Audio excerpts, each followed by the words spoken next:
तो एक आदमी 15 टेबल्स और 26 चेयर खरीदता है 25,700। 15 टेबल और 26 चेयर्स कितने रुपए में खरीदता है? 25,700 में। 15 टेबल और 26 चेयर। वह 12% लाभ पर टेबल्स को बेचता है। टेबल्स को बेचता है वो 12% के प्रॉफिट पर, 12% के लाभ पर। चेयर्स को बेचता है 19% के लाभ पर। चेयर्स को बेचता है 19% के लाभ पर। सभी मेज और कुर्सियों को बेचने पर उसका कुल लाभ 4358 रुपए। सभी टेबल्स और चेयर को बेचने से उसका प्रॉफिट है कितना? 4358 रुपए, 4358 रुपीज है। तो आपसे पूछा 5 कुर्सियों और 4 मेजों का क्रिय मूल्य क्या है। देखो ये सवाल दोनों ही तरीकों से किया जा सकता है। ये परसेंटेज ब्रेक मेथड से भी हो जाएगा दोस्तों, और ये क्वेश्चन आपका एलिगेशन से भी हो जाएगा। ठीक है भाई, जब हम एलिगेशन करेंगे तो आपको एलिगेशन से भी बताऊंगा। एक आदमी 15 टेबल्स प्लस 26 चेयर खरीदता है 25,700 में। उसने टेबल को बेचा 12% के प्रॉफिट में, चेयर को बेचा 19% के प्रॉफिट में। सभी टेबल्स और चेयर को बेचने से 4358 रुपए का फायदा हुआ। तो बच्चों क्या 19% को ब्रेक करके हम ऐसे नहीं लिख सकते 12% प्लस 7%? क्या 19% को ब्रेक करके हम ऐसा नहीं लिख सकते 12% प्लस 7% लिख सकते हैं? आप कुछ सोचो। टेबल पे भी 12% प्रॉफिट हुआ, चेयर पे भी 12% प्रॉफिट हुआ। कुछ सोचना, टेबल पे भी 12% प्रॉफिट हुआ, चेयर पे भी 12% प्रॉफिट हुआ। टेबल पे भी 12% प्रॉफिट है, चेयर पे 12% प्रॉफिट है, तो ओवरऑल भी 12% प्रॉफिट होना चाहिए ना। तो ओवरऑल भी 25,700 रुपए का 12% प्रॉफिट होना चाहिए। अब 25,700 रुपए का 12% कितना होता है? 25,000 का 12% 3,000 और 700 रुपए का 12% 84। तो प्रॉफिट होना चाहिए 3,084 रुपए। जबकि प्रॉफिट हुआ कितना सवाल के अनुसार? 4358 रुपए। तो कितना एक्स्ट्रा प्रॉफिट हुआ है?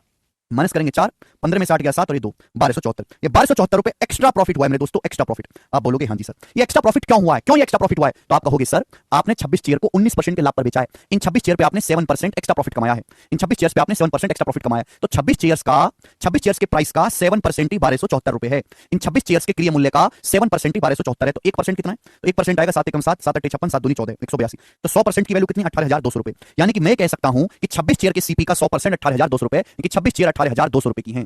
26 चेयर 18,200 रुपए की है। तो 15 टेबल कितने की होंगी भाई? टोटल सामान 25,700 का, माइनस कर दो। 700 में से 200 घटाएंगे 500, और 25 में से 18 घटाएंगे 7। देखिए 15 टेबल 7500 रुपए की है, तो एक टेबल कितने की है? 500 रुपए की। अगर 15 टेबल 7500 की है तो एक टेबल 500 रुपए की है।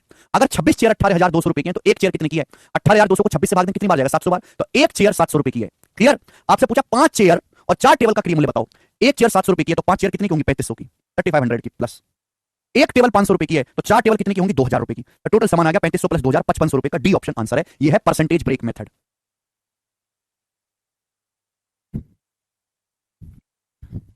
समझ में आया? बेस्ट क्वेश्चन है। हमने परसेंटेज में सिखाया वाला तरीका,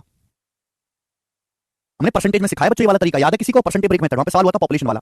आगे चलेंगे। एक और